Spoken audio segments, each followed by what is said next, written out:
Pues nada, muy buenas noches de nuevo, una semana más. Estamos aquí en el programa de salud de Canal Sierra de Cádiz con nuestro médico de cabecera, Antonio Rodríguez Carrión. Antonio, buenas noches. Hola, buenas noches, Juan Manuel. Programa 90. ¿Ya nos quedan 10? Ya quedan poco. Ya nos quedan 10 para llegar a 100. Ya nos quedan, para hacer mentiras. Va llegando. Llega. Son 90 semanas ya en pantalla, ¿eh? Con COVID, sin COVID, con agua, sin agua. Aquí estamos nosotros. Y cada día más jóvenes, fíjate. ¿Te das cuenta, de que hablábamos la semana pasada, hablábamos del tema del COVID, de la variante Centauro? Las cosas siguen igual. Lo único que quiero pedir a la gente es un poquito de precaución, ¿no? Porque tampoco ha cambiado tanto de la semana pasada esta, sino un poquito de precaución intentar tomar cada uno las medidas personales para intentar evitar esta nueva cepa, ¿no? O variante. Sí, más que nada, más que pensar en nosotros, hombre, que también hay que cuidarse, pensar siempre en nuestros padres, nuestros vecinos, en fin, a las personas que si alguna de ellas está embarazada o es mayor de edad o sabemos que tiene algún problema, pues mantener un poquito la distancia, por si acaso, y si estamos resfriados, tenemos algún síntoma, por supuesto, que ponernos todas mascarillas para protegerlos a ellos, y ellos a su vez, si ve que está embarazada o que tienen cierta edad, tienen problemas, cuando haya gente alrededor, ponerse su mascarilla, porque aunque la COVID actualmente con las vacunas y con estas variantes que parecen no ser tan agresivas como las anteriores, dan menos ingresos en el hospital, pero al haber tanta gente tú no sabes si a ti te va a tocar. Y ya comentábamos la semana pasada que la COVID, el virus del COVID no es un virus de un resfriado, da síntomas a veces como un resfriado, pero que en algunas personas, en algunas circunstancias, pues dan síntomas inflamatorios que le pueden afectar al hígado, al riñón, a los vasos sanguíneos, al cerebro, y la COVID persistente, que algún día hablaremos más despacio de ella, y hay personas que a cabo de varios meses de haber tenido la COVID, dice que tiene como no se lo ha quitado, como un nublamiento mental, un tontín, hombre, y tontín para que la gente nos entienda. Y que no es que te vaya a morir por eso, pero que no te da placer en la vida, oye, que no te ve normal. Mi compañero y yo estuvimos en Millartín cubriendo una información y estuvimos con una señora que venía con un político, un acompañante, y dice que tenía el COVID persistente y nos estuvo comentando que lo estaban estudiando y demás, y nos contaba que tenía momentos verdaderamente malos. Después se venía arriba, pero se venía todo abajo, y es bastante fastidiado el estado de ánimo. Y además nos comentó que en su familia más o menos tienen ya asimilado, pero que ella ya personal, a título personal, porque tiene que seguir trabajando, le estaba afectando psicológicamente bastante el tema. Eso iba a comentar, que independientemente de que el COVID persistente o no persistente puede dejar como un poco de tontín, como tú dices, anublamiento mental, que se le llama, hay veces que tienen cuadros como un cambio de humor, como más depresivo, un poco más extraño, que no eres tú como eras antes. Y entonces parece una tontería y dice, hombre, pero de esto no se muere nadie, que esto sí, pero yo no era el de antes. Hay momentos que estoy más o menos bien, pero otros momentos que no, y antes no estaba así, y desde que lo tuve el COVID. ¿Qué quiere decir? Que el COVID dice, bueno, de todas maneras hay que pasarlo, si lo pasamos o lo voy a pillar ya para ya tener una dosis de vacuna. No, el COVID no hay que buscarlo. Si te contagias porque te contagias, pues vale, pero que no bebía, como ahora ya no es tan grave, pues como si me vacunara. No, póngase usted la tercera dosis, si no se la ha puesto, cuando llegue el momento de la cuarta, que habrá que ponérsela, todo el mundo está de acuerdo que cuando llegue el otoño y el invierno habrá una cuarta dosis que habrá que ponérsela, y así llegaremos casi como la gripe, pero que esto no es resfriado. Puede tener síntomas como de resfriado, pero que te ponen otros síntomas y que mejor no pasarlo. Antonio, hace una semana había una polémica muy grande en Estados Unidos, que siempre iban a la vanguardia de todo, con el tema del aborto. Así lo tratamos un poco. Con el tema del aborto había Estados Unidos es un país de muchas aristas, de muchas diferencias, en fin. Muchas culturas y allí. El tema de las armas, el tema del aborto, para unas cosas son muy puritanos y para otras muy liberales. En fin, es un país un tanto peculiar, ¿no? Muy sentimental, leí el otro día. ¿Sentimental? Sí.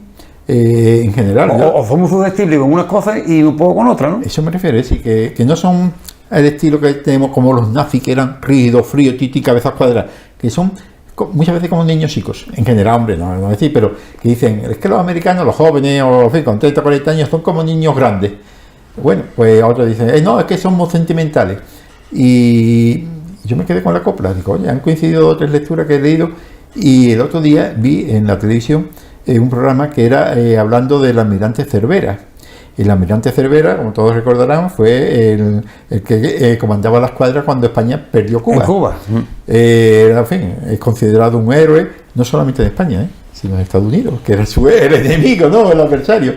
Y es que el almirante Cervera, una de las actuaciones que tuvo, nada más que comenzar, él sabía que iba a perder. Tenía una escuadra que no era la escuadra americana, ni mucho menos, pero no podía dejar Cuba y tenía órdenes de resistir. Y él era militar, y las órdenes son órdenes, te gusten o no te gusten. Y según es que él era un alto cargo militar, sí, pero tenía superiores a él, que era el gobierno, y él tenía que cumplir. Era el almirante Cervera, era un señor militar, con todas las estrellas que quieras ponerle. Y entonces pues fue, y una de las primeras acciones bélicas que tuvo, yo digo, esto lo vi yo hace un par de semanas, y me llamó la atención, fue que un barquito, no sé si una corbeta o algo, americano, se metió en la bahía de Cuba. Y claro, era pequeñita, entonces la escuadra española, hombre, de eso sí podía, la hundió. Pero ¿qué hizo el almirante Cervera? Inmediatamente mandó a que rescataran a todos los supervivientes. Y los trató, pero magníficamente. Prisioneros de guerra, eran prisioneros de guerra, pero es decir, con toda la normativa, con toda la educación, con todo el respeto, tal. Y después, cuando llegó a un acuerdo, pues se lo devolvió como prisionero de guerra, no sé si fue un intercambio o algo, lo que sea. En su momento se lo devolvió a la Marina Americana. Y la Marina Americana y el pueblo estadounidense y en general, que tanto había atacado a los españoles, diciendo que habíamos hecho barbaridades en Cuba, que si era esto, que fue uno de los motivos de la guerra, aparte de otros, pues más. Aquello le llamó mucho la atención del respeto a esto que tuvo los españoles, o el almirante Cervera, que era el representante, hacia los americanos. Y cuando la Armada Española sucumbió, se llevaron prisioneros, entre ellos al almirante Cervera, a Estados Unidos, y lo trataron lo mismo que él había tratado. Y además lo consideraron un héroe para los americanos, no como hay que ver un enemigo, no. Lo trataron no a cuerpo rey, sí, pero me refiero con todas las dignidades, le propusieron todo lo mejor, le dijeron que si que quería quedarse en Estados Unidos, él dijo que no, que él era español y que él que si él tenía que ir a la guerra contra Estados Unidos, iba ahí porque para eso era militar, que él cumplía su orden. Y lo trataron, y fue por el sentimiento, y toda la prensa alabando a la España por el trato tan humanitario que había tenido hacia los 7 u 8 o 10, no me acuerdo cuántos eran, americanos. Es decir, el sentimentalismo, es decir, los americanos son muy jodidos, son muy vengadores. Es decir, ellos utilizan la ley del talión, como dice la Biblia, a ratarla, como utilizó con los japoneses. Sí. Es decir, que tú me atacas a mí a Pearl Harbor y después voy yo a mi güey, o te voy a y te doy caña, Es decir, que son muy vengativos en ese aspecto, pero también son muy sentimentales. Ahí vemos muchas veces las películas americanas, románticas, esta y la otra, que dice, bueno, la película Pearl Harbor, sí, dentro de toda la guerra, está bien, siempre meten un detallito. A los americanos les gustan esas cosas muchísimo. Me llamó la atención, son muy sentimentales, y es verdad. Bueno, por lo menos lo que yo conozco, son muy abruptos, como tú decías, en ciertas cosas y aquí estamos hablando de la primera después, que son para el aborto, para esto. Primero fueron los primeros en permitir el aborto, y ahora pum, ahora de golpe y porrazo te quitan esto de que el aborto sea legal y que sea cada estado que decida. Pero ¿qué ocurre? Que ha salido en la prensa de que la píldora de día después se ha disparado. Claro. Se ha disparado. Dice, bueno, pero la píldora de día después no es abortiva. Estamos en las mismas. Bueno. El efecto es... Es decir, suprimen el aborto en las clínicas, en los hospitales, lo que sea, en las consultas. Pero ahora te permite tener la píldora de día después que es abortiva. Dice, bueno, ¿quién ha dicho que la píldora de día después es abortiva? ¿Cuál es el mecanismo de acción?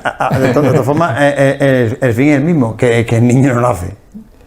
Ni el aborto ni con la píldora. Bueno, pero ¿cuál es el mecanismo de acción de la píldora? No, pero te quiero decir que quien hizo la trampa... Sí, pero no es lo mismo matar a un niño que impedir que el óvulo fecunde al óvulo, que empiece la vida. Me refiero a como... Es decir, la idea es que no haya embarazo. Que no dé lugar a que nazca un niño. Ahí voy. Y que nazca un niño y dice, bueno, utiliza un preservativo. El preservativo no es abortivo. Claro. Lo que impide que el semen llegue a unirse con el espermatozoide al óvulo, porque Claro. el semen se ha quedado en la bolsita. Pero Antonio, que como decíamos, te decía que quien hizo la ley hizo la trampa, no me deja que yo aborte si quiero abortar, ¿no? Pero yo tomo la píldora abortiva. Yo durante muchos años he dado, estando yo en Ubrique, los cursos prematrimoniales en Prado del Rey.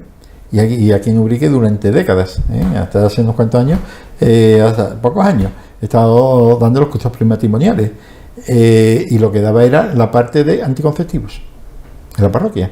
Y porque me invitaba el párroco de Prado del Rey, el párroco de aquí me invitaba a dar, me lo pidieron, Antonio, mira, ¿te importaría dar el tema de los anticonceptivos de la parroquia? Digo, en una iglesia dar los anticonceptivos, en fin, hombre, ya han cambiado mucho las mentalidades, ¿no? Pero que no era hace 30 años, no era muy corriente. Digo, vale, digo, pero alguna me vaya a dar alguna cortapisa, no, tú hablas lo que tú creas oportuno, de los métodos y de la forma que tú creas oportuno. De todas maneras digo, bueno, mira, de todas maneras yo no quiero meterme en camisa once varas. Tú estás presente, por si hay algo, pues mira, dice Antonio, esto la Iglesia Católica no permite que se diga o no está de acuerdo y digo, pues me gustaría que por lo menos estuvierais presente para que después no vaya a escuchar, el médico ha dicho o ha dejado de decir, sino que sea, vale, pero nada, fueron una vez a tanto Prado y ya no acudieron más. Es decir, que me daban total libertad para yo hablar de lo que quisiera. Y uno de los temas, yo hablaba del preservativo, hablaba de la marcha atrás, hablaba del DIU, en fin, de los mecanismos de acción. Yo no me metía nunca en valoración, si esto era bueno o malo o regular. Yo explico la parte técnica y que cada cual lo interprete como él quería. Yo procuraba dar la información pro y contra de lo que dicen los científicos. Y cuando llegaba a la píldora del día después, que como todos sabemos, es aquella pastilla que cuando están teniendo relaciones sexuales no protegidas, porque se ha roto el preservativo, porque no se lo ha puesto, porque ha habido una violación. Entonces dice, oye, yo puedo quedarme embarazada porque no ha habido medida o porque el preservativo se ha roto o se ha desprendido o no me lo he puesto, lo que sea, o ha habido una violación. ¿Qué hago? Espero a ver si me quedo embarazada y estoy embarazada después aborto, pero yo no soy partidaria del aborto, por ejemplo. Sí, porque aborto para mí ya es aunque tenga el niño un mes, pero ya una vida, chiquitito, pero para mí una vida. Hay quien dice que todavía no. Eso ya lo hablamos otra vez. Entonces, ¿qué hago? Pues entonces salió la píldora del día después, que es que cuando tú tienes una relación no protegida porque está roto por lo que sea, te toma la pastilla y dice, entonces, aborto. Vamos a ver. El mecanismo de la píldora del día después, según los científicos que lo han diseñado, es que te produce al tomártela, porque tú tienes una relación hoy, a las 10 de la noche, y no quiere decir que a las 11 esté embarazada. No. El espermatozoide se deposita en la vagina, empieza a andar y necesita un tiempo en llegar a su destino, que a lo mejor la mujer no ha ovulado todavía. Claro. Entonces la mujer, igual, cuando la mujer suelta el óvulo desde el ovario, no quiere decir que al momento ya esté en el útero. Eso necesita un tiempo, se desprende y va poquito a poco. Esto es decir, que hay que ver con microscopio, por las trompas, hasta que llega a la matriz. Si, bueno, la unión con el espermatozoide se produce la trompa. Desde que el espermatozoide se deposita hasta que llega a la trompa, pasa un tiempo, y otro tiempo que se une, que coincida. Es decir, que no es que te vaya a quedar embarazada ya. Entonces, ¿qué hace la píldora? Produce unos cambios en la sangre, el mecanismo, de tal manera que el espermatozoide que así se lentece y no llega. Entonces el óvulo ha salido, ha ovulado la mujer, pero el espermatozoide no entra. Pero el espermatozoide no ha llegado. Claro. Y el novio se ha quedado a la puerta está cerrada. O viceversa, y además el óvulo también le pasa lo mismo, que se enlentece, se producen unos flujos, unas sustancias químicas que enlentecen el óvulo y no llega a donde dice. Dice, entonces no ha habido aborto, hombre, si no ha habido unión siquiera. Es que no viene nada. Y sí, entonces la novia no se ha quedado embarazada, si es que no ha visto ni el novio, ¿cómo se va a quedar embarazada? No viene nada. Es decir, no ha habido nada. Es decir, el problema es cuando ya se han unido. Entonces lo que hace la pastilla, según los científicos, es impedir, por una serie de mecanismos. Yo he dicho esto de la motilidad. Sí, para que la gente lo entienda. Otra, una serie de sustancias que se crea una estructura dentro del espermatozoide, bueno, afuera del espermatozoide y otra en el óvulo, que se repelen, que no se llegan, este novio no me gusta, no llega ni a congeniar. Tú dices, mira, a ver si en esta familia mi hijo con tu hija y unimos las dos familias, pero entre ellos no, soy como amigos, pero no hay noviazgo. Pues igual, se repelen como dos imanes que no se juntan. Pues no llega a ver. Es que no hay posibilidad de decir abortivo, si es que no se han unido. Diferente, dice, bueno, y si se han unido, eso lo expulsa, y esa otra parte, dice el científico, no, es que el mecanismo de acción que tiene es que cuando se han unido, se expulsa, si se llegan a unir. Entonces ya ahí puede haber aborto. El otro dice, no, que no hay aborto, porque tal, lo que hablamos el otro día. Entonces, ¿qué ocurre? Que la píldora de día después, ya que cada cual coja la parte que, en fin, que crea más científica, yo no lo voy a exponer aquí, que según el mecanismo es que impide que se unan, luego si no se han unido, pues no hay nada. Me explico, no es abortivo. Entonces lo que hace es, eso sí, en las primeras 24 horas es cuando tiene la máxima eficacia. Es decir, que si has tenido una relación con tu novio, con tu pareja, no esperes un mes. Es decir, a ver si te has quedado embarazado, no, pero cuanto antes. Entre las primeras 24, las 48 también tiene un 85, tienen bastante eficacia, no tanto como en las primeras 24, y lo máximo 3 días, porque a partir del tercer día la eficacia es la mitad. Mitad sí y mitad no. De que si uno es el óvulo espermatozoide, que a lo mejor no ha ovulado. Y dice, bueno, pero es que a lo mejor ni siquiera ha llegado a ovular porque no estaba en el día de la ovulación. Claro. Es decir, que estamos haciendo... Pero esto, para mayor seguridad, la píldora del día después es suponiendo que ha ovulado y que ha roto preservativo. Entonces, en todas las farmacias en Estados Unidos... En Estados Unidos, como son, no veas. Antonio, hice una pequeña reseña histórica de lo de Almirante Cervera. La Sierra tuvo presencia en la guerra de Cuba porque uno de los contramaestres del Almirante Cervera era de Borno. No sé si tú lo sabías. No sabía. Uno de los contramaestres era de Borno, al cual le dedicaron una placa en la calle donde nació y demás. El hombre fue también apresado y después murió de tuberculosis, creo que murió o fiebre o algo. Pero que también, leyendo un poquito la historia de esto, es como tú bien dices, fue apresado con el Almirante Cervera. Y también lo trataron, como tú bien has dicho, muy bien, para que después el hombre murió creo que murió en el viaje de Huerta, o ya, ahí me pierdo si fue en el viaje de Huerta, porque claro, no había antibióticos en aquella época, que era primero a finales del siglo, 1898, es decir, que no había antibióticos. Que les quiero decir todo porque... que la Sierra estaba presente allí en Cuba. Bueno, ten en cuenta, la flota partió de Cádiz y seguramente, y San Fernando y toda la zona de la costa de alrededor de Cádiz son viveros de grandes oficiales, de grandes marinos. Pero son zonas de bahía. Sí, pero la sierra igual. Es decir, la sierra, quiere que no, es parte de Cádiz. Y entonces aquí, aunque somos de cercano, entre comillas, no demás, pero que quiera que no, hay relación, mucha relación. Uno de los contramaestres, es que no recuerdo el nombre ahora mismo, pero era fue un orgullo para Borno. Y tiene puesta una placa en la calle, en la casa donde nació. Todos son unos héroes. Héroes, lo consideramos ahora héroes. Ahora, porque la historia nos falla con el tiempo, pero en su tiempo... no fue un poco para los mexicanos era héroe, pero no tanto para los españoles porque habían perdido, no sabían que tenían unos barcos que por desgracia los gobiernos que teníamos entonces a primero de siglo XX no eran los más competentes, ¿no? Teníamos una flota. De ahí quedó el refrán: más se perdió un cubo y vinieron cantando. Eso no lo sabía. Más se perdió un cubo y vinieron cantando. Antonio, estamos ahora en época de calor y bastante calor. Es muy común que baje la tensión, ¿no? Hombre, dice, estoy como un piojo. Como te he dicho anteriormente, como la hace con un piojo, ¿no? ¿Cómo? La hace con un piojo. Y es porque, eso lo sabemos todos, ¿no? Que cuando llega el varón, en fin, en mayo, ya junio, así, y cuando llega ya esta ola de calor que tenemos ahora, pues... se me ha bajado la tensión, dice la gente. Porque dice, es que no puedo con el calor. Exactamente, no puede con el calor. Y es que el calor hace que los vasos sanguíneos tienen un calibre, un diámetro determinado, y con el frío se contraen y sube la tensión. En invierno es normal que cuando llega ya otoño e invierno, pues las personas que son propensas a tener la tensión alta, pues le sube un poco más.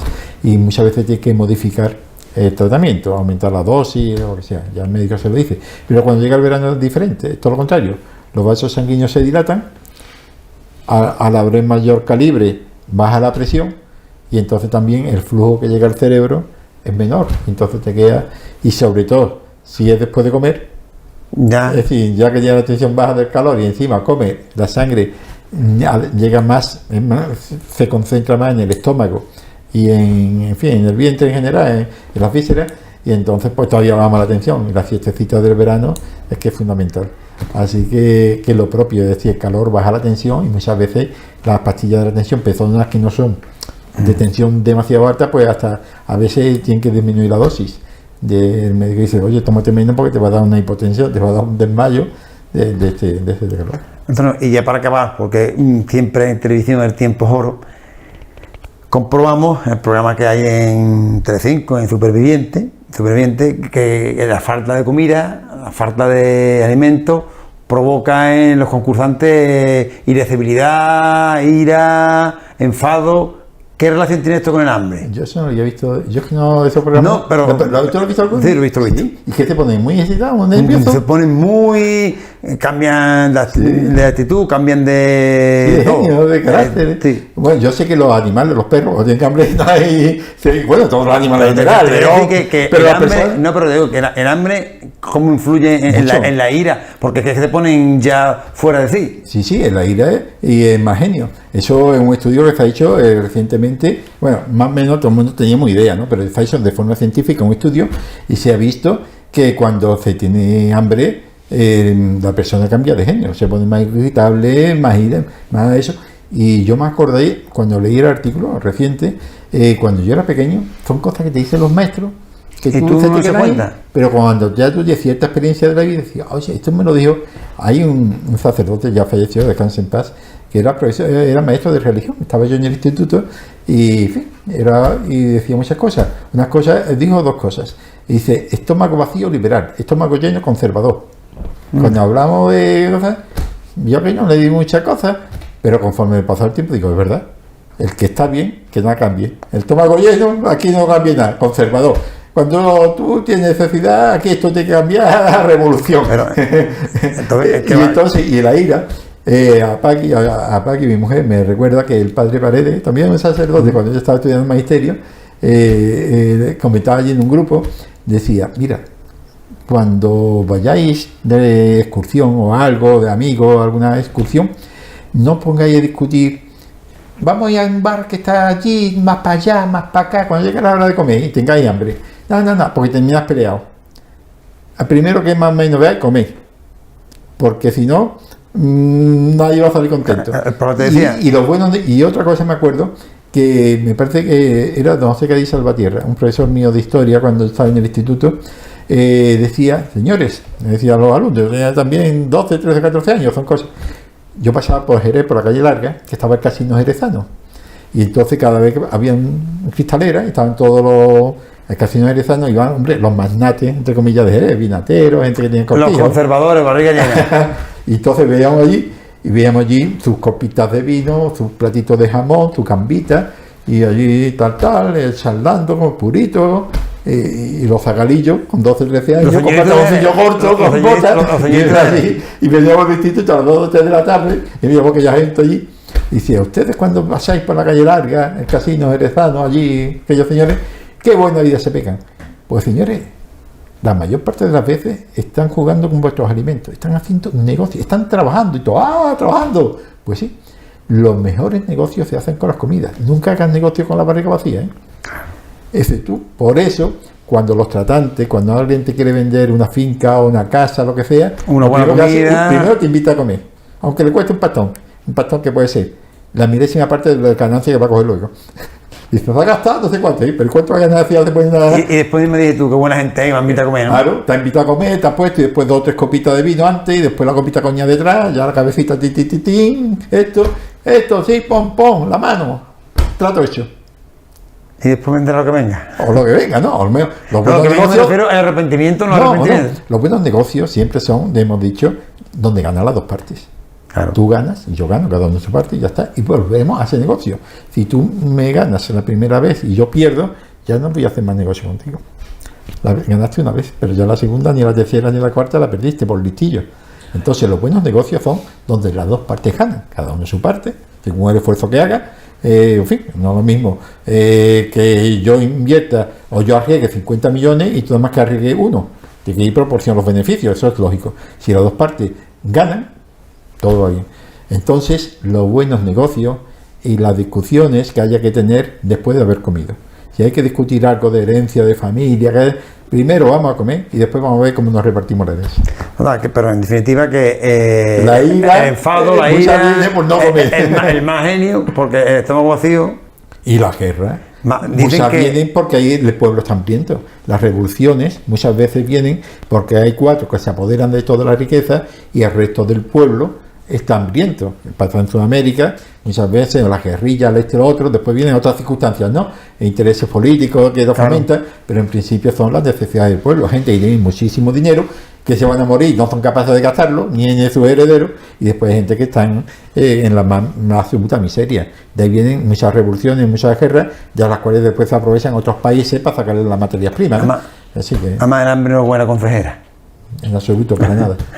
Bueno, Antonio, pues el tiempo nos dice que tenemos que cortar ya el programa. Como siempre, muchas gracias por tus sabios consejos y esperamos vernos la próxima semana. Hasta la próxima semana.